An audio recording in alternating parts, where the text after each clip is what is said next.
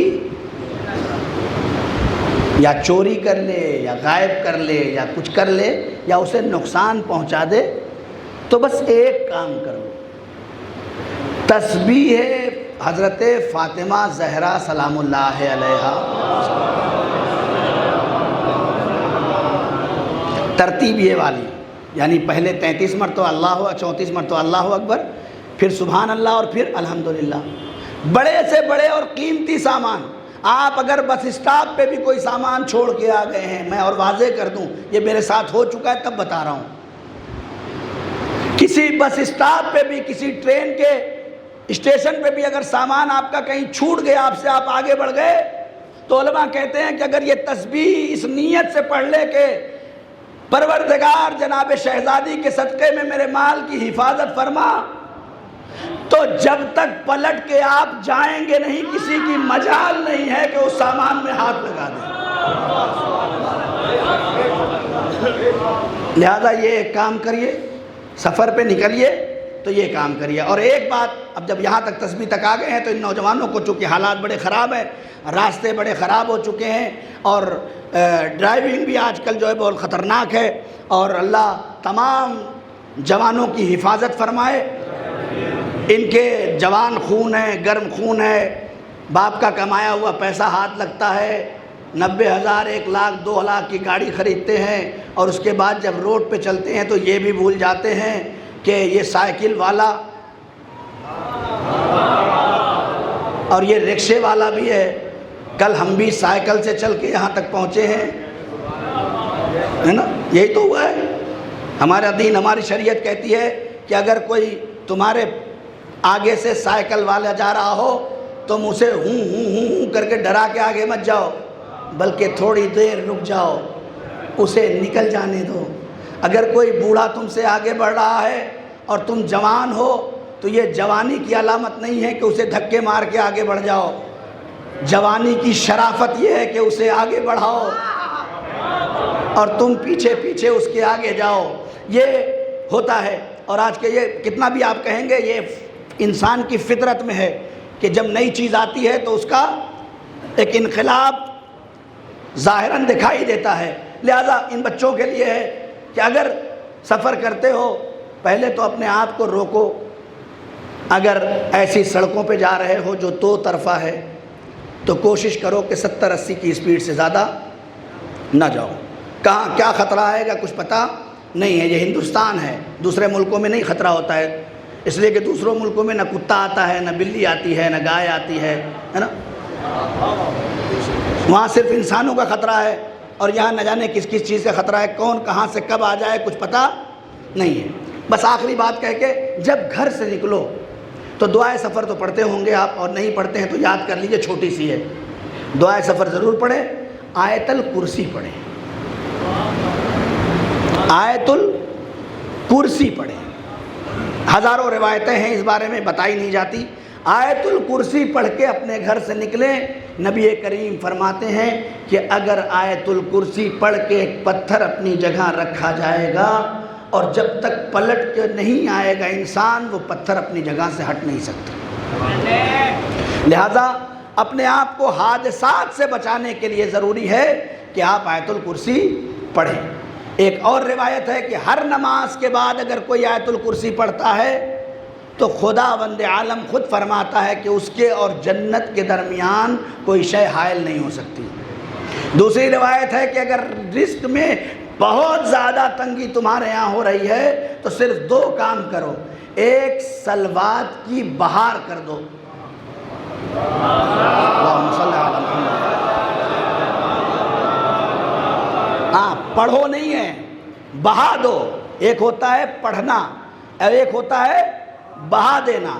بہا دینے کا مطلب یہ ہے کہ جب باڑھ آتی ہے تو روکے رکتی نہیں ہے. تو جب جتنی بڑی پریشانی ہو اتنی زیادہ سلوات پڑھ کے دیکھیں. دنیا میں اس سے زیادہ سپر فاسٹ سریع الاثر باب الاجابہ کوئی شے ہے ہی نہیں، کوئی شے نہیں ہے. بڑی سے بڑی دعا پڑھ ڈالو وہ الگ ہے، 100 مرتبہ صلوات پڑھو. اسی لیے روایت میں ہے کہ جو نماز صبح کے بعد سورج نکلنے سے پہلے 100 مرتبہ ہر روز صلوات پڑھتا ہے، اللہ اسے دین میں بھی ترقی دیتا ہے، دنیا میں بھی ترقی دیتا ہے. اللہم صلی علی محمد.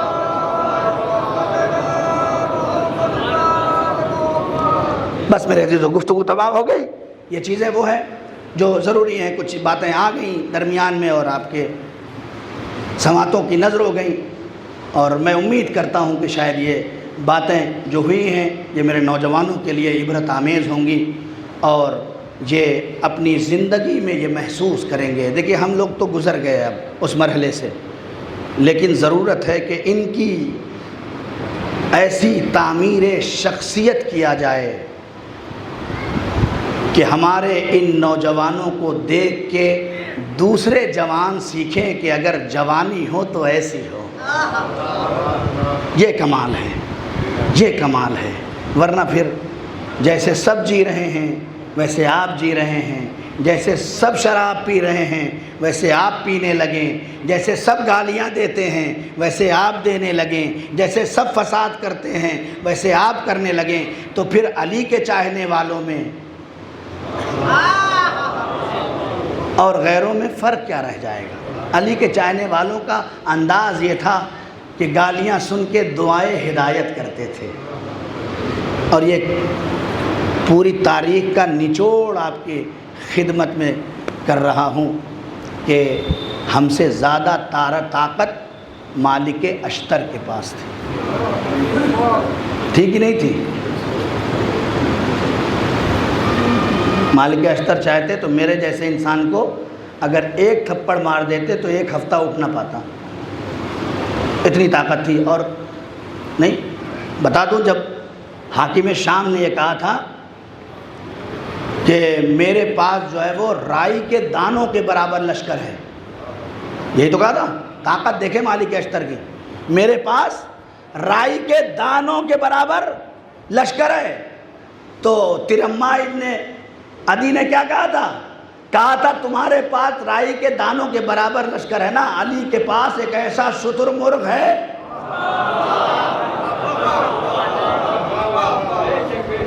علی کے پاس ایک ایسا شتر مرغ ہے کہ جو سارے رائی کے دانوں کو، ایسے تھے مالک اشتر. ہاں یہ تو میں چاہتا تو یہی پڑھ کے آپ کی واہ واہ لوٹ لیتا، لیکن نہیں، میری نظر میں ان جوانوں کا مستقبل ہے. مالک اشتر کا یہ واقعہ نہیں پڑھا جاتا، وہ تو پڑھا جاتا ہے. اپنے گھر سے نکلے، بازار کے پاس سے گزرے. آج بھی ایسے جوان ہیں، کوئی چچا میاں اگر جا رہے ہوں تو ملیں گے، ایسے ہے نا، ہوتے ہیں ہر جگہ ہوتے. اس زمانے میں بھی جیسے ہی مالک اشتر گزرے، کھجور کی گٹھلی رکھی ہوئی تھی، کھینچ کے مارا. مالک اشتر نے دیکھا، آگے بڑھ گئے. اسے مزہ مل گیا کہ انہوں نے تو کچھ کہا ہی نہیں. پھر دوسری اٹھایا، آگے پیچھے پیچھے چلنے لگا. 3 4 جب دکانوں سے آگے بڑھتے بڑھتے ایک مرتبہ ایک علی کے چاہنے والے نے دیکھا کہ یہ 4 دن کا آدمی اور مالک اشتر پہ یہ ماجرا کیا ہے؟ میں دیکھوں تو اب جو باہر نکلے تو دیکھا مالک اشتر دیکھ ہی نہیں رہے اور یہ گٹھلی مار رہا ہے. وہ جو علی کا چاہنے والا تھا پہچانتا تھا، یہ تو نہیں پہچانتا تھا نا. اس نے آ کے کہا کہ بھیا جانتے ہو یہ کون ہے؟ یہ جو تم کر رہے ہو یہ پہچانا تم نے کون ہے؟ کہا نہیں میں تو نہیں جانتا. کہا یہ مالک اشتر تھے. اللہ اکبر. مالک اشتر گزرے تھے، پاؤں کانپنے لگے، ہاتھ ہلنے لگے اس زمان کے. مالک اشتر کو کس نے نہیں سنا تھا؟ اب جو اس کو پتا چلا کہ یہ مالک اشتر تھے تو یہ دوڑا ہوا چلا. خوف دل میں آ گیا. بہادر مار کے اپنا خوف نہیں رکھتے. ارے میرے عزیزو، بہادر تھپڑ مار کے اپنا خوف باقی نہیں رکھتے. تھپڑ مارنے سے خوف چلا جاتا ہے. آگے بڑھے. وہ پیچھے پیچھے مالک اشتر مسجد، دروازہ کھولا، مصلی بچھایا، نماز پڑھی، ہاتھوں کو اٹھایا، وہ مسجد کے گیٹ پہ کھڑا ہے کہ جلدی سے ختم کرے تو میں ان سے معافی مانگوں۔ وہ ہاتھ اٹھا کے کہتے ہیں میرے اللہ یہ جوان ناسمجھ تھا، میرے اللہ یہ نوجوان ناسمجھ تھا، خواب غفلت میں تھا، اسے نہیں پتا تھا کہ میں کون ہوں۔ اللہ اس کی ہدایت فرما، میرے اللہ اس کی ہدایت فرما۔ علی کے چاہنے والے ایسے ہوتے ہیں، مار دیتے تو زندگی بھر گٹھلی تو نہ مارتا۔ ارے میرے عزیزو، میں جملوں کو کتابوں سے نہیں لا سکتا، یہ کتابوں میں ہے ہی نہیں۔ اگر مار دیتے، مالک اشتر نہیں مار سکتے تھے، پوری زندگی بھول جاتا کہ گٹھلی کیسے چلائی جاتی ہے، پوری زندگی بھول جاتا کہ گٹھلی کسے ماری جاتی ہے۔ لیکن مالک اشتر مار دیتے تو یہ مالک اشتر کو نہیں مارتا، یہ تو ممکن تھا، لیکن اس کی فکر بدل جاتی، یہ ممکن نہیں تھا۔ جناب مالک اشتر نے اس کے حق میں ہدایت کی دعا کی، اس نے کانوں سے سنا، ہاتھ جوڑ کے کہا مالک اشتر مجھے معاف کر دینا، آج سے میں ثابت کر کے رہوں گا کہ علی کا شیعہ کیسا ہوتا ہے۔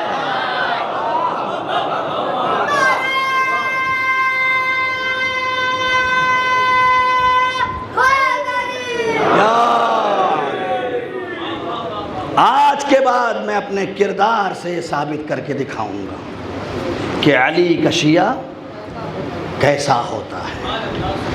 اور یہی وجہ ہے کہ جن جن وجود میں علم موجود تھا اور شرافت نفس موجود تھی، جن جن وجود کے اندر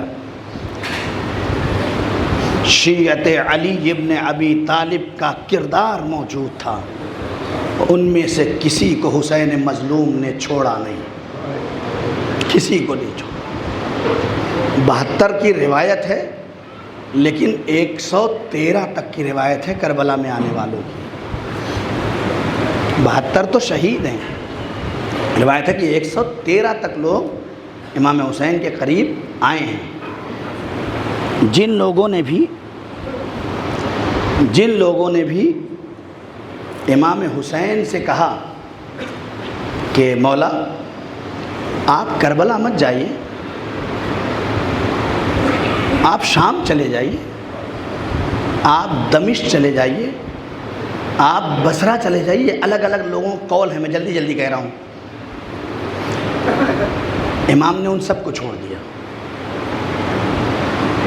حتیٰ کہ امام کے اپنے بھائی ہیں محمد ابن حنفیہ، انہوں نے بھی امام کو مشورہ دیا کہ مولا آپ دمشق چلے جائیے، شام چلے جائیے، میرے حسین آپ کربلا کیوں جا رہے ہیں؟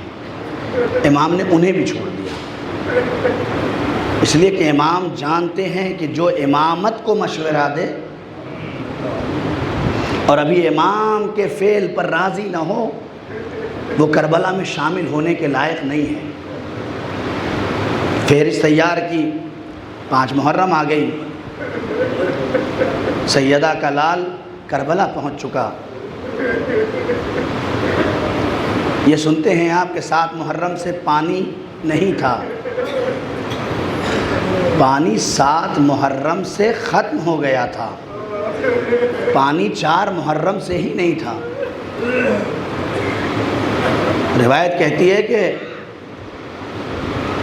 جب کربلا میں صدائے العطش بلند ہوتی تھی تو بیویاں تڑپ جاتی تھیں۔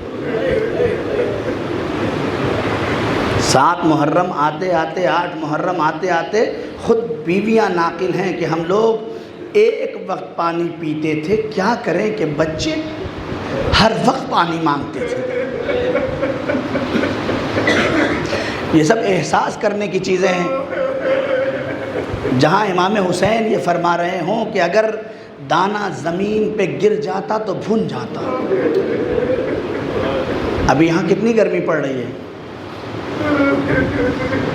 آپ کو پیاس نہ بھی لگی ہو اور پانی رکھ دیا جائے تو فوراً ہاتھ بڑھ جاتا ہے۔ کیوں؟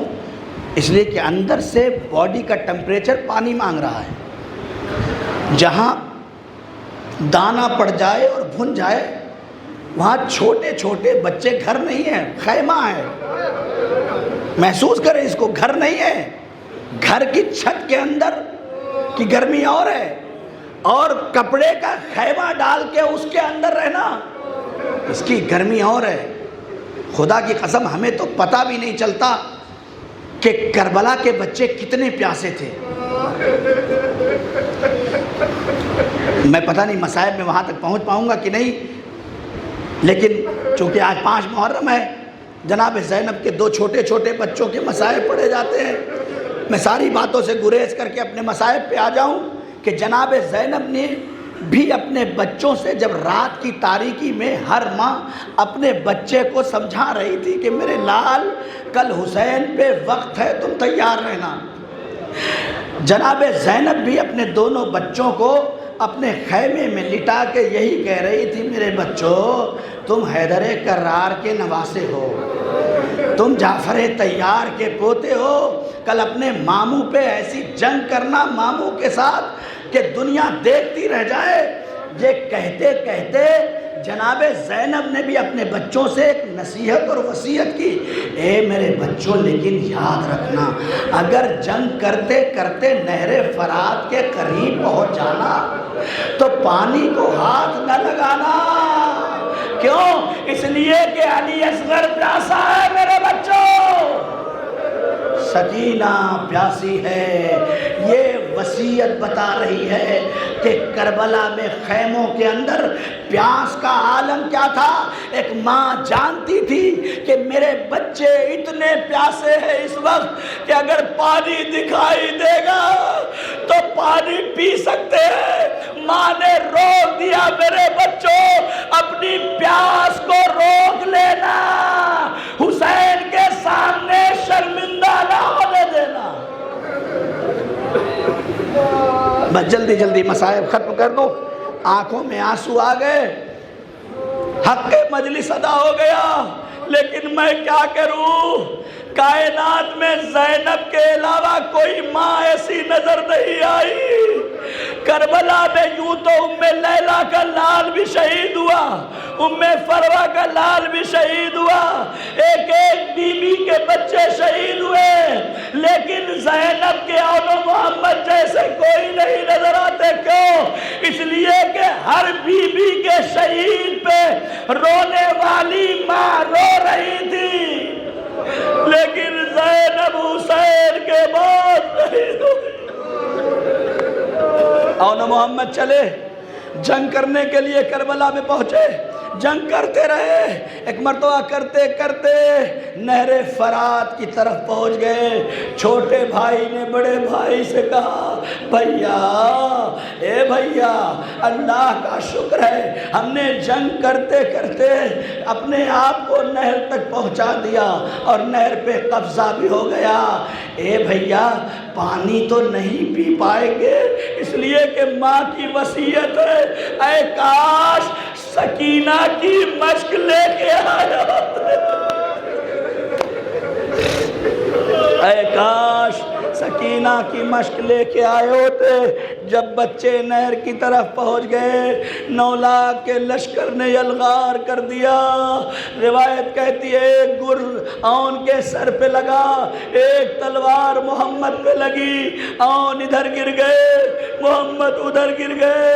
ارباب مقاتل لکھتے ہیں ایک بیٹا فوراً قفص انسری سے پرواز کر گیا، لیکن ایک بیٹا زندہ تھا. اور ایک مرتبہ خیمے کا رخ کیا ہے میرے ماموں حسین، ہمارا آخری سلام لے لو.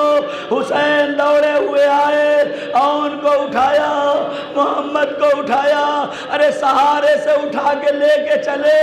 خیمے میں پہنچے، اے فضا جاؤ زینب کو بلا کے لے آؤ، اون محمد آئے ہیں،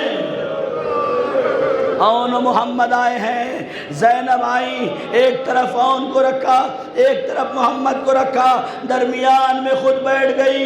ایک ہاتھ اون ان کے جنازے پہ رکھے، ایک ہاتھ محمد کے جنازے پہ رکھے، آسمان کی طرف رک کر کے کہتی ہے ماں اے میرے اللہ ایسے ہزاروں عینوں محمد تیرے حسین پہ قربان کر دوں۔ مصائب ختم ہو گیا، عینوں محمد شہید ہو گئے، ماں نہیں روئی۔ کربلا کے تپتے ہوئے صحرا سے 11 محرم کو قافلہ جا رہا تھا، زینب حسین پہ روئی، عینوں محمد پہ نہیں روئی۔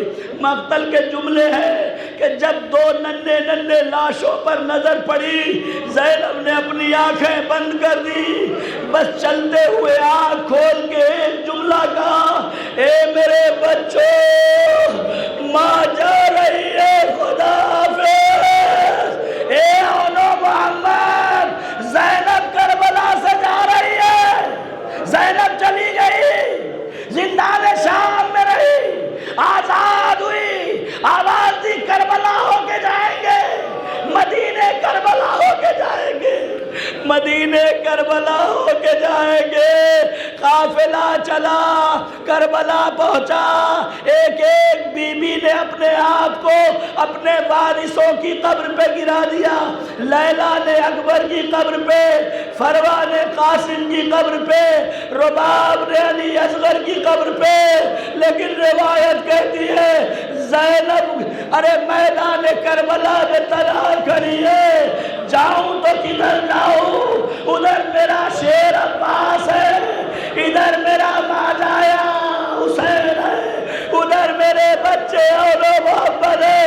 حسین کی بہن نے اپنے اندر ایک عجیب سی کیفیت محسوس کی اور اپنے بھیا حسین کی لہر پہ پہنچی، تعویذ قبر پہ ہاتھ رکھا، عجیب جملہ اس ماں نے کہا، اے میرے بھیا حسین زینب آ گئی بھیا، اے بھیا حسین زینب کربلا سے شام، شام سے مدینے، مدینے سے کربلا آ گئی بھیا، اے بھیا بھیا تمہاری امانت سید سجاد زینب اپنے ساتھ بچا کے لائی ہے۔